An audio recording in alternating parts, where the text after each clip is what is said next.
chacun joue le rôle qu'il doit jouer. Mais toi, tu joues quel rôle chrétien de 2023? Amen. Ce que tu vis aujourd'hui, là, il y a 2000 ans, les gens ont vécu ça. Il y a 2000 ans, les gens ont vécu la même chose que toi. Mais la Bible dit que jour et nuit, on doit méditer la parole de Dieu. Mais celui qui aura plongé les regards dans la loi parfaite, la loi de la liberté, et qui aura persévéré, n'étant pas un auditeur oublieux, mais se mettant à l'œuvre, celui-là sera heureux dans son activité. Aujourd'hui, on pleure. Pourquoi? On ne lit pas la Bible. C'est-à-dire, tu lis et puis tu oublies. La preuve. Quand souvent papa, moi j'ai pu dire, ben, on a dit quoi dimanche passé? On est combien qui répondons? Combien? C'est quand je dis qu'un homme, une femme qui lit la Bible doit avoir un cahier avec lui. C'est forcé. Quand il vient à l'église et qu'on prêche, il faut avoir un cahier pour noter l'essentiel de ce qu'on dit. Parce que demain, tu seras dans une situation, un problème, et ce qu'on a dit là, un verset là, ça va t'aider à résoudre ton problème. Amen. Quand on va faire porte à porte, j'insiste sur ça, parce que ça, c'est notre lot. Un chrétien est appelé à évangéliser. Même si tu ne veux pas prêcher, ça c'est toi. Mais ici là, tout le monde est appelé à évangéliser. Que ce soit pasteur, prophète, fidèle, à l'école du dimanche, tu es appelé à évangéliser. Mais tu vas t'asseoir sur quelle parole de Dieu pour dire à ton frère, Dieu t'aime. Ça c'est la phrase que tout le monde dit. Oui, Dieu t'aime. Mais il va te poser une question. Tu es bloqué parce que tes regards ne sont pas dans la loi de Dieu. Ah bon. Je réfléchis, je te reviens prochainement. Oui, ça arrive souvent. Amen.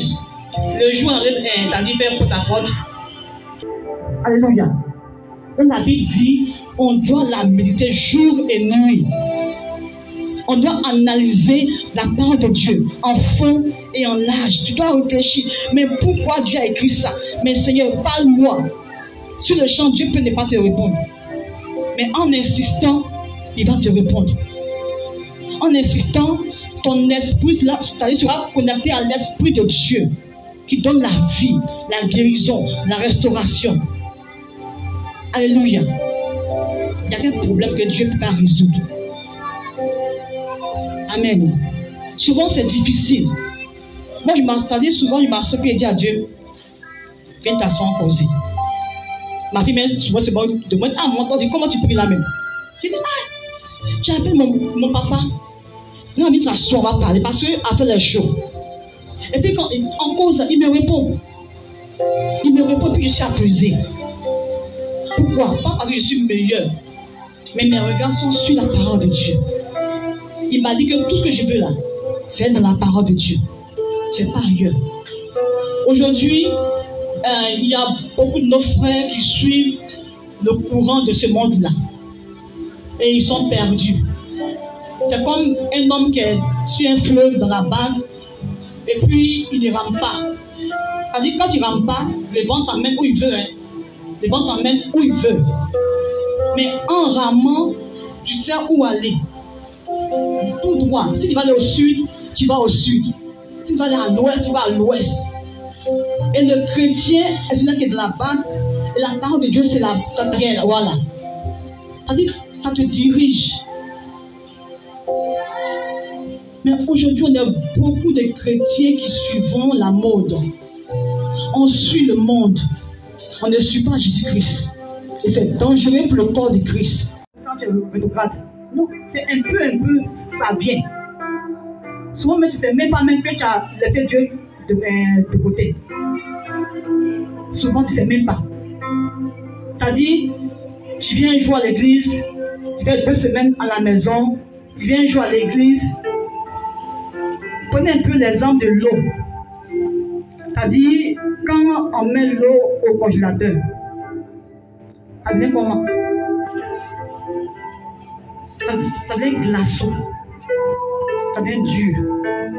Et quand tu prends de glaçon là, tu mets ça au dehors, tu le mets dans l'eau chaude, ça devient de l'eau. Donc souvent là, on congèle notre vie spirituelle par le fait qu'on ne lit pas la Bible. On ne met pas la Bible en pratique. On s'éloigne de Dieu. C'est-à-dire que tu congèles ta vie chrétienne. Tu n'es pas... on dit souvent, quand on est ensemble, on devient, c'est-à-dire, c'est une flamme qui s'allume. Mais toi, tu es loin de moi. Tu es loin. Donc c'est normal que tu deviennes un glaçon. Tu es seul là-bas, dans la fraîcheur. Même les animaux, même il fait froid là, ils se mettent ensemble pour pouvoir se réchauffer. Mais toi, tu dis que tu es chrétien, mais tu vis ta vie mono. Tu es seul dans ton coin. Tu n'es pas la personne, tu n'es plus avec personne. Tu n'imagines même pas, tu n'es pas Bible. Non, j'ai trop de temps, je travaille, mais mes activités me prennent du temps, je ne lis pas la Bible. Non, mes enfants me prennent du temps. Non, mon mari me fatigue, mon travail me fatigue. Oh! Quand tu seras devant Dieu, tu as dit tout ça là. Tu vas te dire quoi? Que dans Josué 1:8, là, j'ai dit quoi? Dieu ne sait pas que tu as travaillé. Dieu ne sait pas que tu vas en haut. Il sait ça. Mais il dit, il faut lire la Bible jour et nuit. Il faut la méditer. Et la mettre en pratique surtout. Amen. Dans nos excuses là, c'est bon comme ça.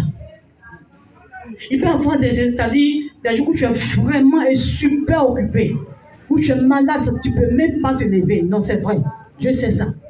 Mais quand tu peux servir Dieu, sers-le en même temps. Mon frère qui est mort là, c'est pas qu'il était mauvais ou bien bon. Dieu se sait.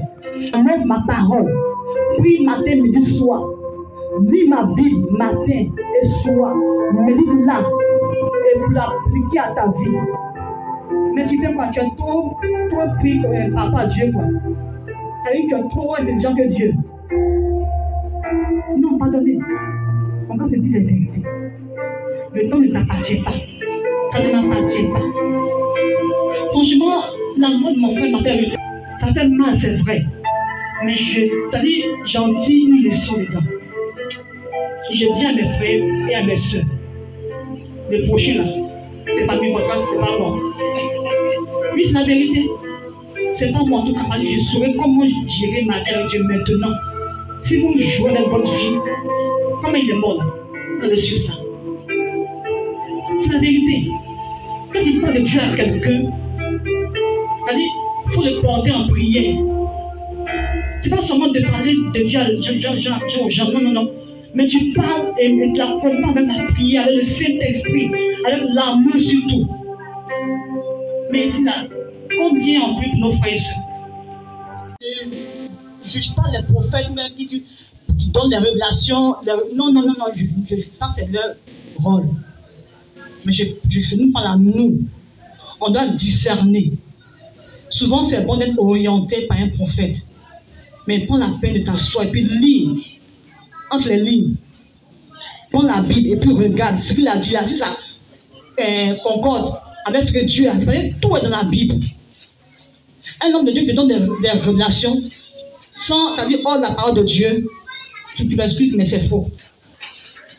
Claire. Si ce qu'il dit n'est pas basé sur la parole de Dieu, c'est un menteur. Oui, parce qu'il y a des faux prophètes aujourd'hui. Et ça, on doit le dire. Ce n'est pas un débat, mais c'est une vérité. Souvent, d'autres disent non, c'est pas bon de juger. Non, on ne juge pas un prophète. Mais il y a la vérité qui est là. La Bible même a dit que dans les temps qui vont venir là, il y aura des faux. Et comment savoir qu'il est faux? C'est en lisant la Bible. Parce que beaucoup se laissent tromper par les faux prophètes. Parce qu'ils ne sont pas connectés à Christ, qui est la parole de Dieu. Tu t'en vas dans un programme. Un homme de Dieu vient te parler. Tu écoutes. Par obéissance à Dieu, par respect pour la personne, tu écoutes. Et tu analyses ce qu'il va te dire. Ça peut être dehors, ça peut être à la maison. Et quand tu analyses, tu vas devant Dieu. Ah Seigneur, cet homme de Dieu m'a dit ça. Qu'est-ce que tu en dis? Parce que moi, je ne comprends pas bien. L'église est en train de mourir parce que les chrétiens ne lisent plus la Bible. Les chrétiens n'arrivent plus à méditer la parole de Dieu. Ils attendent qu'on leur dise simplement Amen. Et puis ils s'en vont. C'est pas bon. Tu veux réussir, avoir du succès, va dans Josué 1, verset 8. Amen.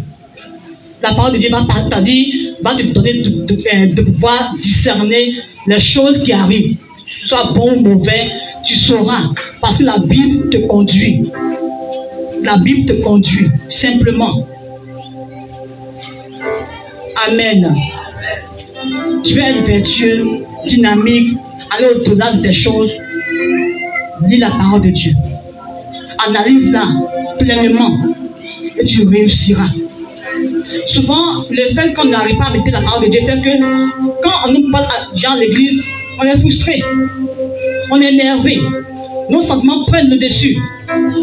Mais toi, t'es qui? J'aime qui là? Mais... on t'a parlé, ça te fait mal. Ah, reste beau. Tu m'as dit, ça me fait mal. Mais j'ai compris.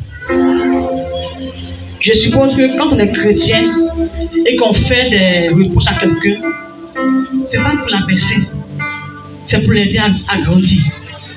Mais même si la personne peut-être te dit ça de façon bizarre, toi, Marie, me dit souvent que de prendre, c'est-à-dire le bon côté de la chose. Il y a des gens qui ne savent pas parler aux gens. Ils sont comme ça. Il peut te dire, j'ai un mot, et puis ça te blesse. En tant qu'il veut dire, c'est vrai. Mais il ne sait pas te dire. Donc tu prends le bon côté de la chose, et tu dis, ah, j'ai compris. Parce que je pense que quand on est chrétien, on s'édifie, on se construit. Donc si c'était mauvais, la soeur met le point, ne pas me dire ça. Donc c'est que c'est bon pour moi. Donc Seigneur, je sais que ça me fait mal, mais donne-moi de pouvoir grandir, de pouvoir me construire, m'éduquer. Amen. Si tous les chrétiens lisaient réellement la Bible, on allait éviter beaucoup de choses, beaucoup de choses, de frustration, de rébellion. Amen.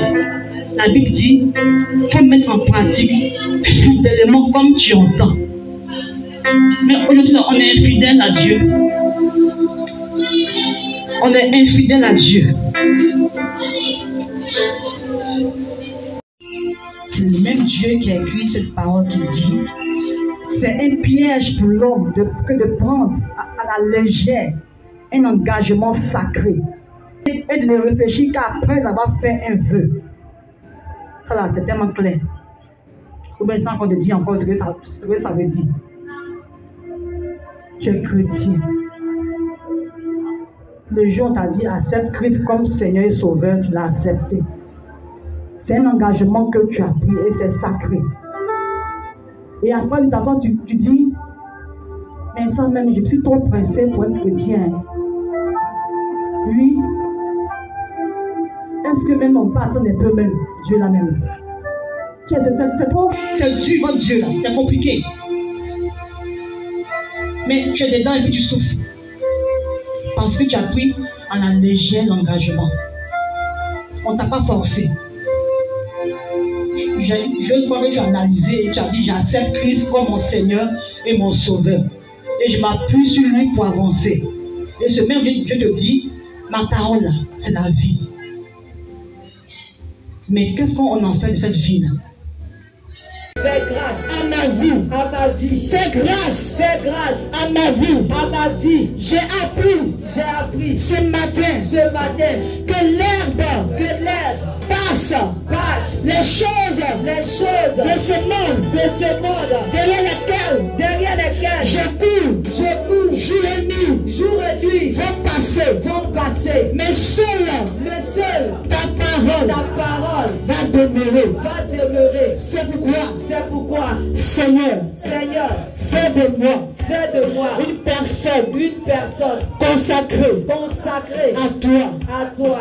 Pas seulement du bout de bruit des lèvres, mais du fond du cœur. mais du fond du cœur. Tu me connais. Tu me connais. Tu connais Tu connais mes faiblesses, mes faiblesses, mes limites. mes limites. Mais toi, Dieu, Mais toi, Dieu, tu n'es pas limité. tu n'es pas limité. C'est pourquoi C'est pourquoi je veux réellement réellement m'attacher à ta parole. m'attacher à ta parole. Je veux réellement m'attacher à toi, à toi, la source la source de toutes les sources. de toutes les sources. Seigneur Jésus, Seigneur Jésus, me voici. me voici. Fais-moi du bien ce matin. Fais-moi du bien ce matin. Et que sorti de là, Et que sorti de là, je ne sois pas je ne sois pas un auditeur un auditeur oublieux que Seigneur, je n'oublie plus je n'oublie plus tes paroles, mais que je les mette en pratique. je les mette Tu tout esprit d'assouplissement, tu tout manquais de mort qui est sur ma vie et qui m'empêche de me lever, qui m'empêche de prier, qui m'empêche de lire ta parole. Ce matin, je me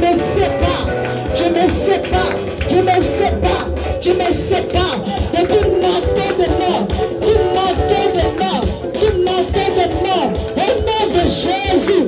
au nom de Jésus, prie pas sa vie. Let Dieu ce matin par la parole. Mais ce matin, j'ai un bon esprit de Dieu qui réveille, qui restaure, mon Dieu. Commence à prier, mon Dieu, mon roi. Viens réveiller ma conscience, Seigneur. Viens réveiller ma conscience, mon Dieu, mon roi. Fais mon voir, mon Dieu, mon roi. Le surnaturel, Seigneur, avec toi. Par la parole. Par ta parole, Seigneur. Prie.